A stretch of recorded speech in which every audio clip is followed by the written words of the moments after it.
Le PDG était harcelé par sa grand-mère pour se marier. Avant même d'avoir complètement émergé du sommeil, il fut littéralement porté jusqu'à un rendez-vous arrangé. Les domestiques se mirent ensuite à le laver, le coiffer et l'habiller de la tête aux pieds, sans lui laisser le moindre temps pour protester. Avant qu'il ne puisse résister, on l'installa déjà dans un fauteuil roulant pour l'emmener rencontrer la jeune femme choisie par sa grand-mère dans le cadre d'une alliance familiale. Mais par maladresse, son assistant relâcha le fauteuil. Celui-ci se mit à dévaler la pente, hors de contrôle. À cet instant précis, une jeune fille de la campagne, tout juste arrivée en ville, passa par là. Elle réussit à rattraper le PDG juste avant qu'il ne tombe.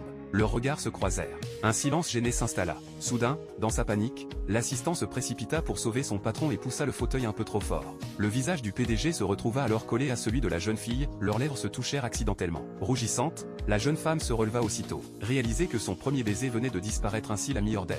Elle lui asséna une gifle retentissante, puis s'en alla, furieuse. Le PDG, encore perdu dans la douceur de cet instant inattendu, remarqua soudain quelque chose au loin. La jeune fille avait en réalité déjà un petit ami. Un sentiment de vide lui serra le cœur. Il comprit alors qu'elle était venue en ville uniquement pour retrouver cet homme. Depuis des années, elle travaillait sans relâche pour financer les études universitaires de son compagnon, espérant qu'un jour, une fois diplômé, il se marierait et mènerait enfin une vie meilleure.